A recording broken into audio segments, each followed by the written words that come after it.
Hello, this is Linda, and I am delighted today to introduce my guest. And I'm not even going to say how many years ago it was, but I don't, because I honestly don't recall how many years ago it was.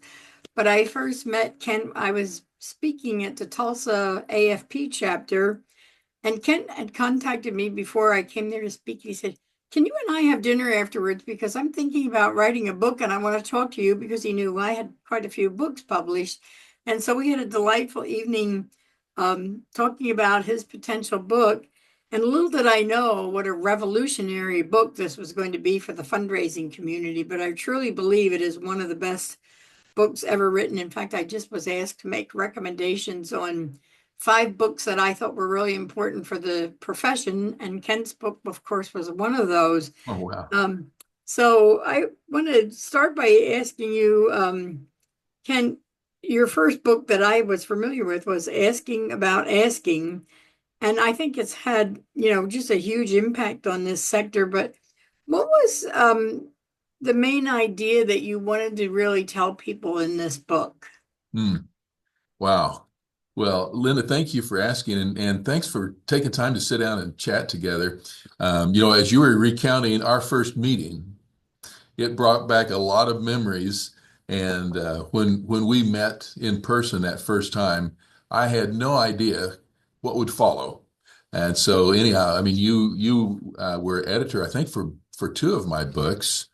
And I've had an opportunity to be in what was then your hometown, Boulder City, Nevada.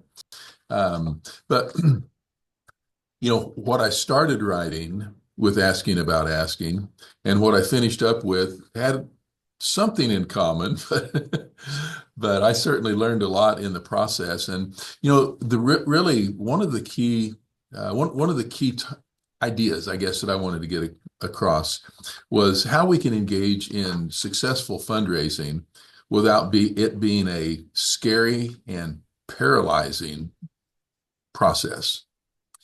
And so, in the process of writing this framework emerged, which now you and I know as the 10-step staircase, right?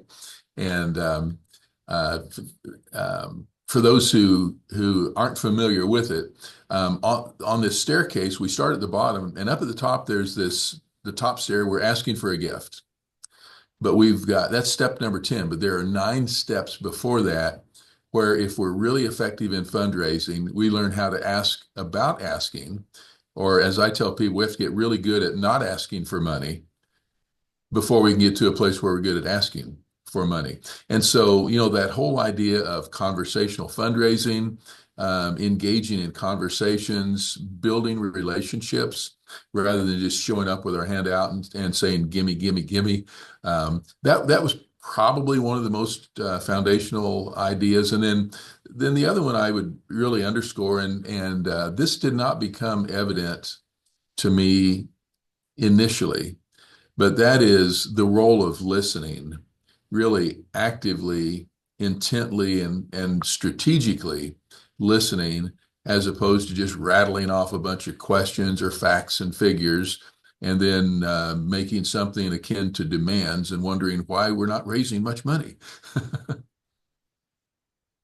It's very true. I always have said that there's been a lot said about storytelling. And sometimes I think when we are asking for a gift, we feel like we have to tell people all about our organization.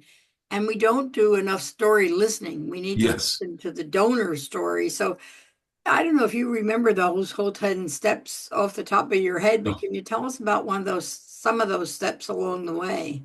yeah. So, great question. So one of the steps early in the process that I really enjoy, it, it's um, it's asking about purpose. And so the question that I like to ask, let's say that we're having a conversation about a gift. One of the questions I would want to ask you, Linda, is um, what would you most like to see your gift accomplish? Now, in traditional fundraising, here's what we usually do. We don't use these words, but it's something like this. You're going to give us this money. What do you want that money to pay for? And it's very different. What do you want the gift to pay for, as opposed to what do you want your gift to accomplish? And so in that original framework, a lot of times what we're asking for is something like this. Well, we really need some new staff. And so we'd like for you to pay for some salaries and benefits. We need office space. So we need sidewalks and walls and roofs and of course utilities to operate it in the hot and the cold. And so anyhow, it's all about stuff. And I like to think about that stuff as being an essential tool, but not the main purpose. What is our purpose? We're feeding the hungry, right? And so, anyhow, when I ask people that question, what would you like to see your gift accomplish? I've never heard somebody say, well, yeah, please pay the electric bill for a couple of months. And then if you could buy a stack of shingles and stick those up on the roof, that would make me so happy, right? Nobody says that. But one person said, um, my resources are limited, my reach is limited, but when I think about it, what I would love is if I could go to bed at night and know that no child in my neighborhood is also going to bed at night hungry. Mm. Now, which one of those sounds like life's purpose? And the other one is more of a transaction as opposed to a relationship. That I think that says it all. I mean, when you think about that, nobody wants to buy bricks and pay your electric bill and even pay salaries. But what they want to do is make a change. They want to change their community, their state, their work, their country, their world, whatever it is. It's how do we change lives? How do we save lives? Those are the things that people really care about. They don't care so much, nobody has ever, in my experience, ever said, well, show me the bills for those electric bills or anybody care? Does anybody really care about that? Yeah. Really Well, and is. when we hear what their purpose is, let's say they follow up and say, well, in order to accomplish that, how are you going to spend the money? Yes, we're going to build a building. We're going to pay the bills. We're going to hire some people. But there's one purpose behind all of that, and it's to execute mission. Our job at whether it's Meals on Wheels or the food bank or whatever is food comes in the door from either providers, but eventually it ends up on the plate and in the tummy of somebody who just doesn't have enough food. And we could do it without a building. We could do it out of the back of the van, but we found that there are these tools that help us do that more effectively to impact more people's lives. So the building, the salaries, the utilities, those are all intermediaries, right? So that's what gets the mission done. But the mission, that's the why. The stuff isn't the why. Exactly. And I know you probably have dozens of stories since you've started introducing this conversational fundraising concept to the world. Um, but can you tell us how you think that's impacting charities across the country? Like maybe you have some examples of some people who have switched their way of thinking and how it resulted. Wow. You're you're exactly right. In fact, the way you asked that question, you just stimulated uh, an avalanche of thoughts of what people have come back to us and shared.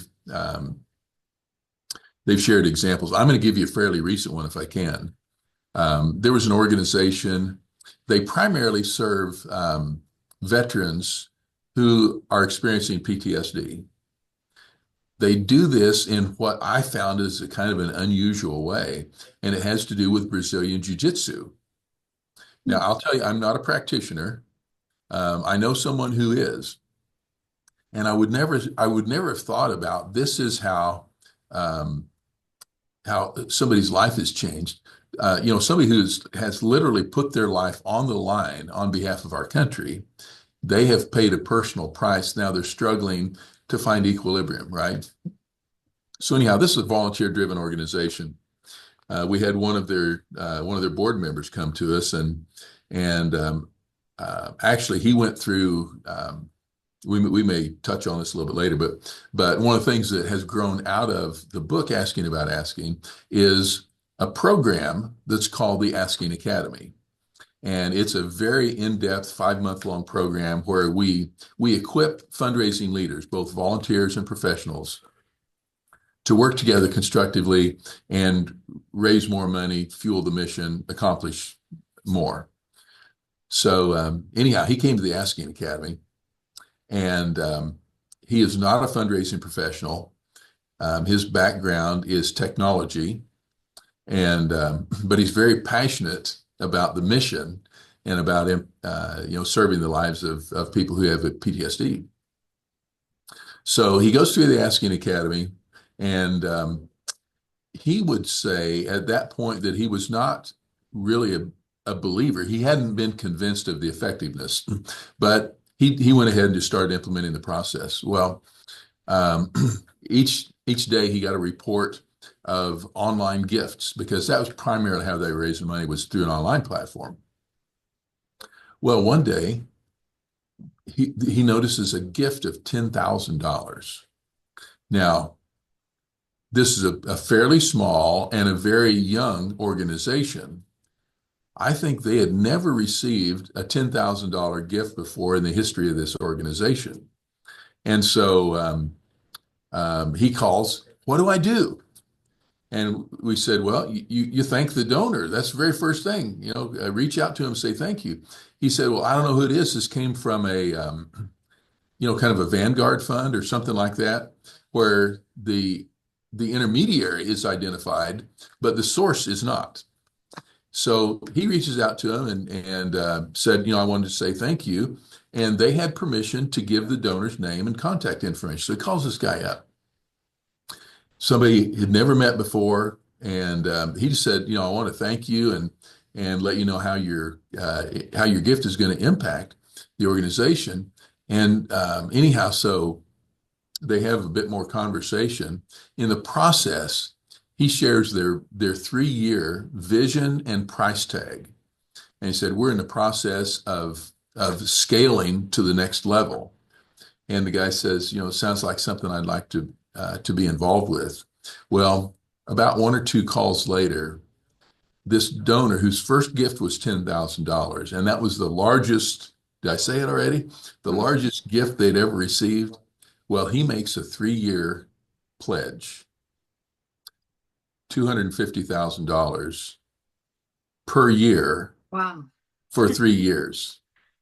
And so, when you ask, how is conversational fundraising impacting fundraising across the country and literally around the world? Well, people are seeing their fundraising results increase. They're seeing a boost in their effectiveness. They're seeing relationships get closer, tighter, and longer. Um, they are they're seeing their missions succeed in ways that go beyond what they have in the past. And one of the things that probably warms my heart the most, Linda, is this, what I call the satisfaction quotient. The fundraising professional is more satisfied with the work that they're doing. The volunteer is more satisfied with the results of their volunteer service. The organizations, they're more satisfied with what they're able to accomplish. But to me, the best thing is donors are more satisfied with the gifts that they're giving because they're making a bigger impact. They're seeing that impact, and they're feeling grateful for the opportunity to be involved. That's amazing. I think that's a perfect example of how this is affecting people in various different organizations. Can you think of some other examples? I mean, that one was powerful enough. We probably don't need any more, but if you have a couple other examples, I'd love to hear them. Yeah, so here's one. And, Linda, we've been the Asking Academy.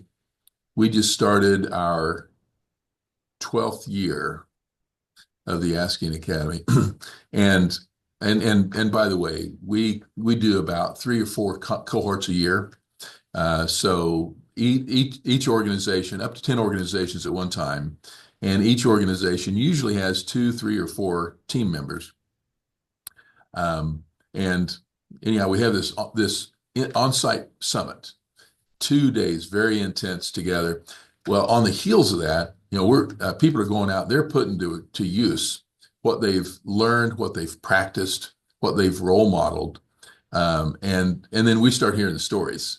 Well, the stories like that one I just shared, I mean, that blows me away.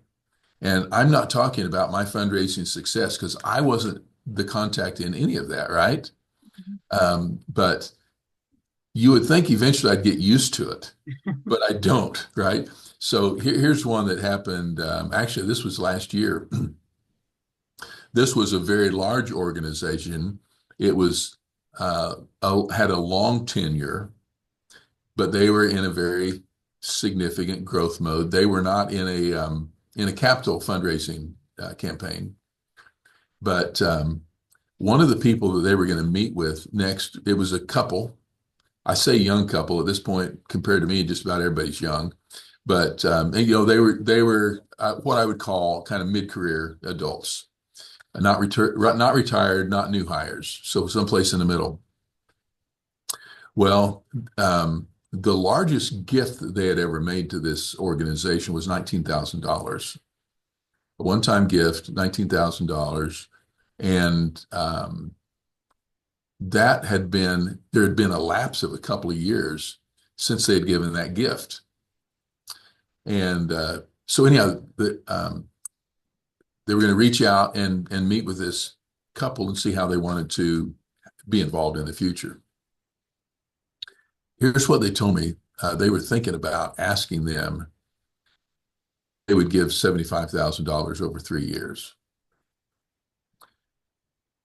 Well, I'm so glad that before that conversation happened, they learned how to ask and respond to the donor's needs rather than to come up with answers and try to force somebody into their answers. Because here, you know what the couple wanted to do? They said, "We know what we want to give, but we're going to need more time. We want to make a gift commitment of 10 years and $1 million." Hmm. Now, who goes from 19,000 to a million? Or in that other deal, who goes from 10,000 to 750,000? I mean, that doesn't happen. And if you and I were asking, we wouldn't ask. I mean, I wouldn't ask that way. I don't think you would either.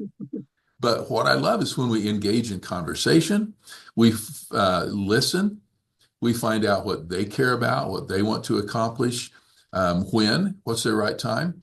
I mean, 3 years doesn't sound like that was the right answer. If somebody wants to spend 10 years to give you $1 million, can we be patient that long? Absolutely. And so, again, I mean, some of these stories, when I hear them, I think that doesn't even sound reasonable. And it's not, it's unreasonable giving, right?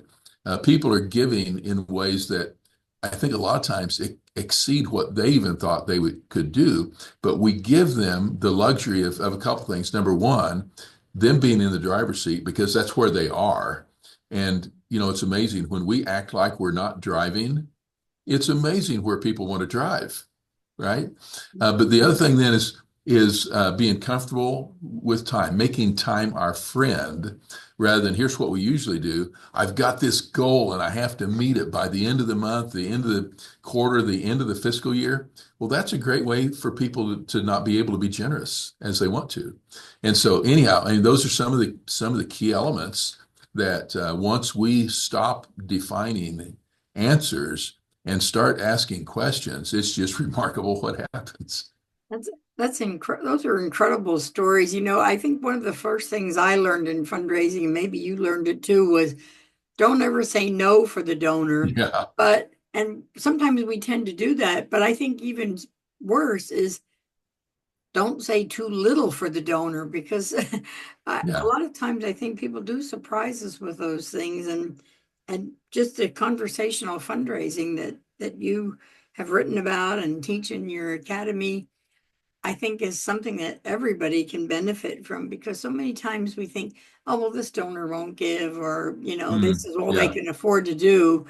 And boy, we really hurt ourselves. We hurt our users of our services. We hurt the donor by not Yeah. stretching them to give a gift that they truly feel good about. So I think this is incredible. And as valuable as your book Asking About Asking has been to me, and I know to many, many others, obviously. And you mentioned the academy. Are there other tools that you have available besides the book? I mean, some people will buy a book and learn a lot, but others want to hear much more. So tell us about what other services Yeah. you Mhm. have. Well, thank you. And it's easy and it's fun for me to do because I don't know if you picked up on it, Linda, but I love what I do. You certainly do. We Um, wouldn't be doing it as long as we were if we did. oh, yeah. Well, so yeah, you ask, and by the way, my books, Asking About Asking, and then my last book, The Intentional Board, they're available on Amazon. I think everything's available on Amazon, right? But on both those books, you can put videos as an author. You know, you can put videos up. Well, I've got 2-minute videos. I think on Asking About Asking, I think there are 10. Each of those kind of highlights one of the steps. Mm. So, and you don't have to spend anything. Just go, get a little nugget from the book, and actually in the intentional board, the framework there is 17 laws of the intentional board, and I made a 2-minute video for each of those 17 laws. So, but anyhow, that's one place. Get the book. I was teasing somebody the other day because I mean, we've got the same publisher. The price tag's kind of high on our books. Somebody said, "Isn't there a way you can get it cheaper?" I said, "Yeah. Go out in your neighborhood to a garage sale, and you'll probably find somebody who's wanting to get rid of it. Price tag is 25 cents, unless it's signed by the author, and then it's only 15 cents." I Okay, know. maybe I'll have to stop signing my books now that you said that. Hey, I was picking on me, not on you. But no, so one of the things we do is speak at conferences. I mean, you mentioned how we met at the Association of Fundraising Professionals. I think it was a National Philanthropy Day celebration, but since we met, I've followed in your footsteps, and I do a lot of that kind of speaking. A lot of times we'll do even do board retreats, where we'll come in and do kind of a mini workshop for, let's say, for boards and fundraising staff to equip them to be able to be more effective.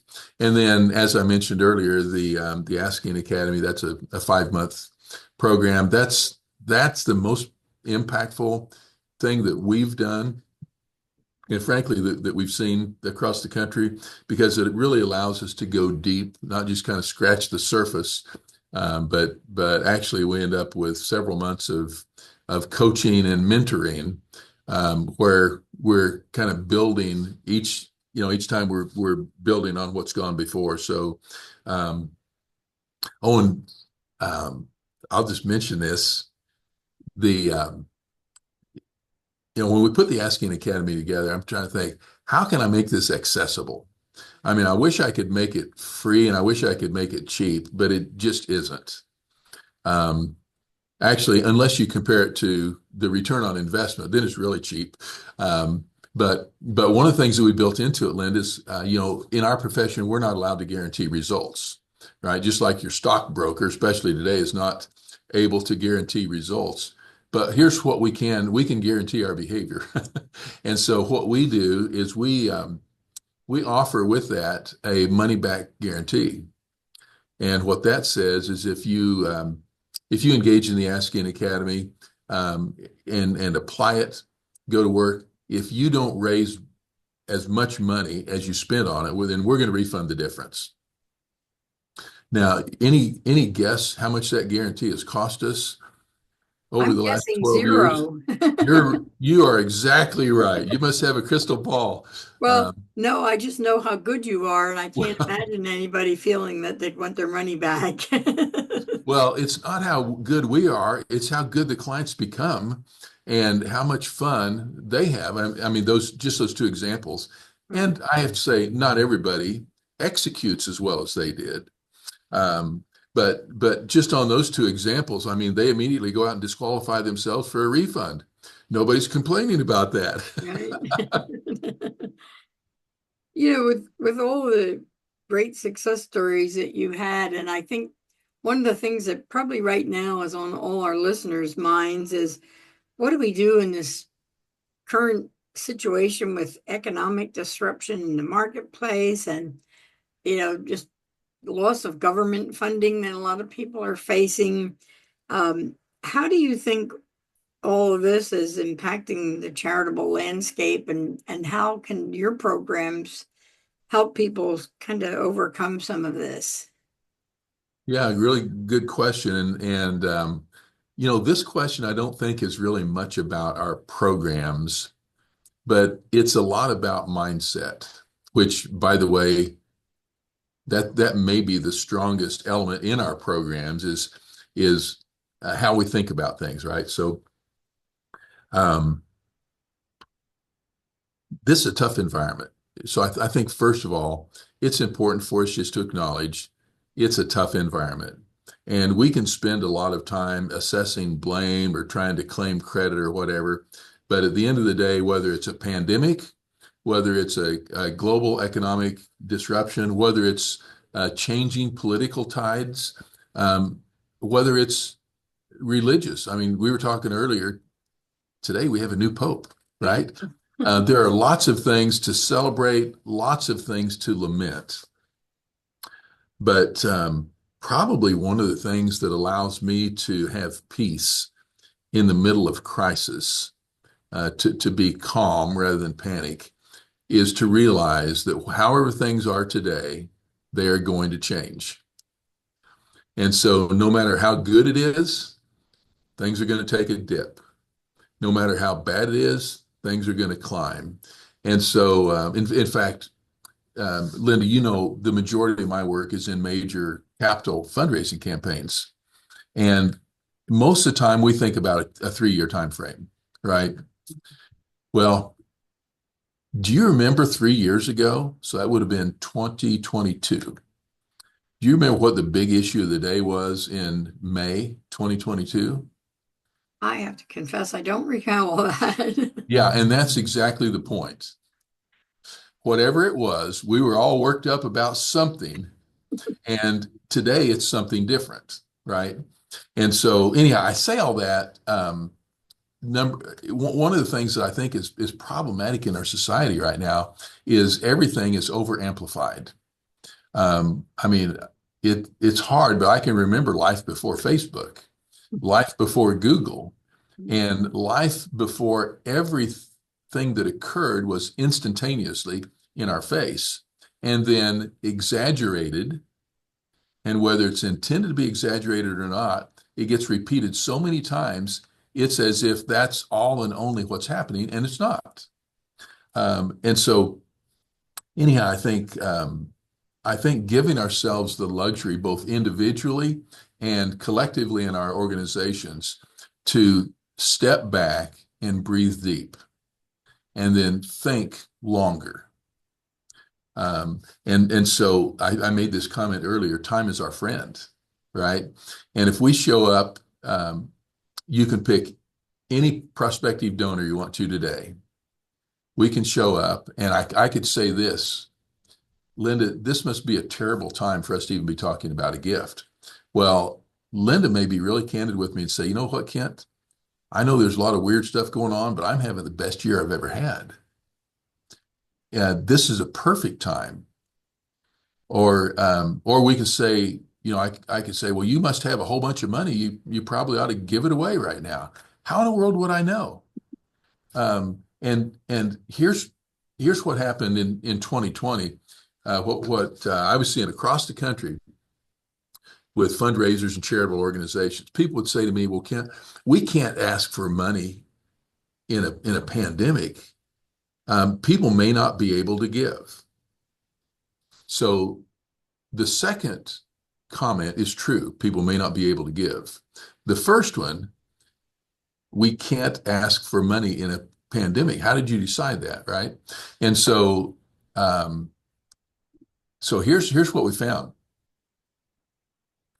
I don't know if you were on kind of on pins as needles as much as I was in 2021, waiting for the Giving USA report to come out about giving in 2020. What did we find? The highest year of giving in history, in human history. It happened in that year where people said, well, we can't ask people for a gift, can we? And so anyhow, when they said that to me, I said, when they said, well, we don't know if they can give, I said, that's no different today than it was any time in history. You don't know if they can give. We don't compel gifts. That defies the very definition. And so what we do is invite. Well, the high level of giving proved to all of us what we already know, but we saw it in a magnificent way.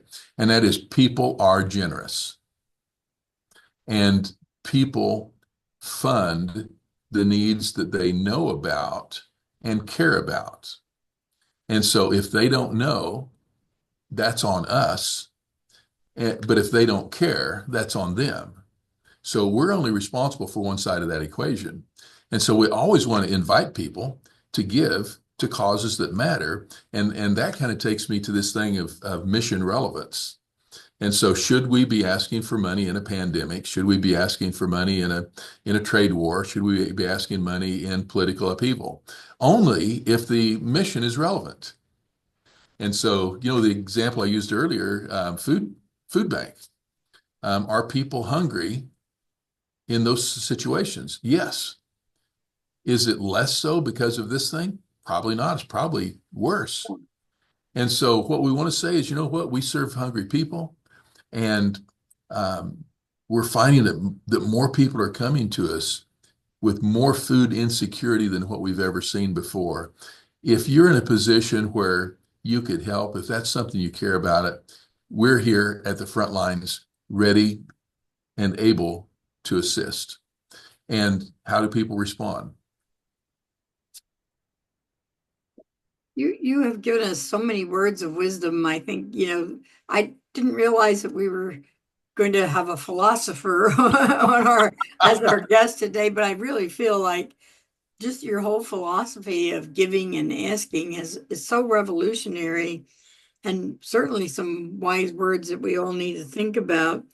I guess one of the things that I'm curious about is what's next for Kent Stroman. Ben, before I even ask you to answer that question, I have to tell you that as we were speaking, I wrote down something you said, and it was unreasonable giving, and I thought, there's the next book that Kent should be writing. So I'm not trying to put more work on you, but tell us what's next. Are you thinking about another book? Are you thinking about Oh, branching out in any ways at all? well, what I'm doing, I'm having the time of my life. I think I think I may have mentioned to you before that just a few years ago, my son joined me in the business, and wow, has that made an enormous difference. It's impacted our business beyond what I expected. It's impacted me in ways that I didn't even know I needed. So, we're working very deliberately to grow the Asking Academy. We want to make that available to and reach more organizations, equip leaders to do what we're talking about. You ask about book, and Linda, I was mentioning you to somebody earlier today, and I think you've heard me say this to you before, and it really, I think this is true. I think you write books faster than I can read books.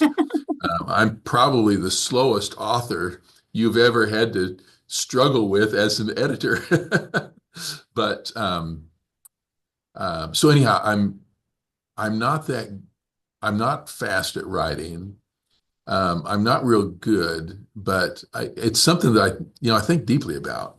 So here's what I've been working on, and I guess this is the first time in any kind of a public setting for me to mention. I'm going to call this a working title, but are you ready for it?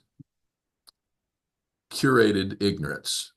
Oh, well, that sounds intriguing. That's even better than unreasonable giving. Yeah. I Well, was and thinking of that as you were saying it. and here I think I've kind of been toying with this subtitle, leading with humility in a know-it-all world. Hmm.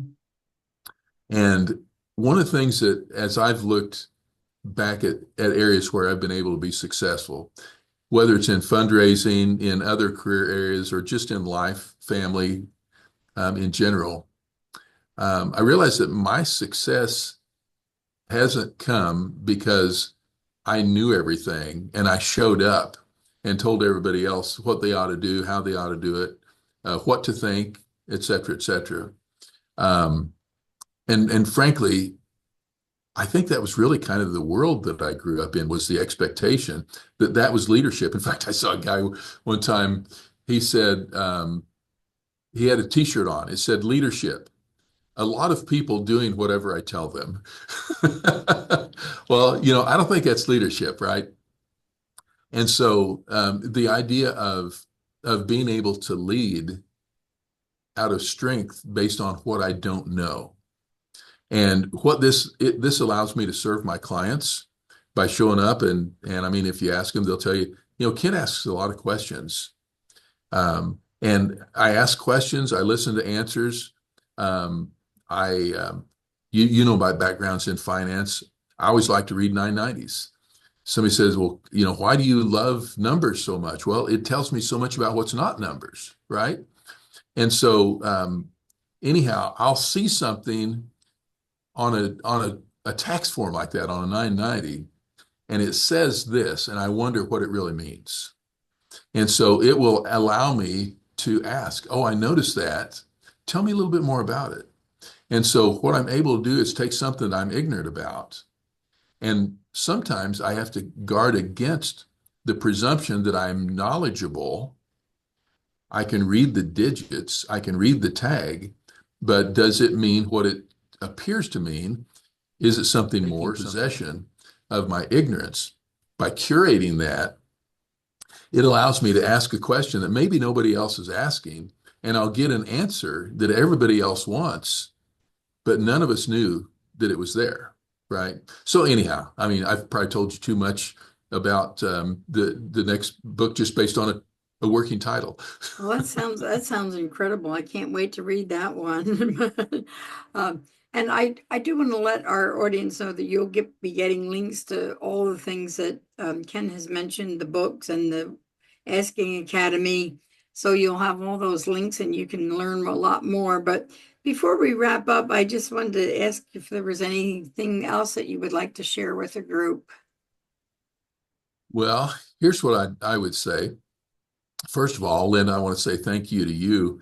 I mean, your questions and our conversation has kind of stimulated some thoughts that I haven't thought of for a while, or maybe I haven't even thought of in this way before. And a huge compliment to you. I mean, so just for fun, Linda, how many books total have you Okay. written? In all honesty, I've kind of lost track. I think there's about 40 that I've either written myself, I've co-authored some, Wow. and I've contributed to some, but I think it's around 40, but I guess I better count them one of these Yeah. days, especially since you're a Yeah. numbers person. You would ask me that question. But it's Well, around that. And I'm working right now I'm helping a friend publish his first book. And I recently got my master's degree at the age of 81, believe it or not. So I'm turning wow. my master's thesis into a book called Franciscan Spirituality and World Religions. And, um, and then I have three more books that darn these podcast interviewees keep coming up with ideas. And one of them, we decided to write a book together after the interview. So I don't know. And don't call me to co-author another book because right now, I have three, I think, that I'm going to be co-authoring too. Wow. Well, so that proves the point that I was going to make, and that is the your impact, not just on the sector, but beyond. And I just want to say thank you for the inspiration. I know ways that you've inspired me, and I know there are countless others beyond me who you've inspired personally and professionally. And so I just want to say a thank you, a big thank you for that legacy. Oh, well, thank you. I'm humbled and honored that you would even remember me in that way. But I think this is what it's all about, and I know that in your career, this is what you hope to do. And my goal in life is to leave a legacy for the profession, and just leave a legacy for the world, and what little bit I know, and how I can share it. And I know that's your philosophy, even though you haven't said it in those words. But I want to thank you for being my guest today. And as I said, everybody that's listening, you'll get a lot of links to Kent, and and hopefully I'll have you back again after that next book comes out. Well, it might be a while, Linda. You know that. Well, you just let me know if you're stuck, and I'll prod you along to Ah, focus well, on thank you. it. Yeah, thank you. Thank you for the generous invitation just to sit down and visit together. Yeah. And can't wait to hear what's next for you. Oh, So okay. Well, thanks for leading by example. okay. Well, thank you so much again. And I hope everybody will check out all your links, your books, your Asking Academy, and learn as much as I've learned from Kent. Well, thank you so much. Okay. Thanks.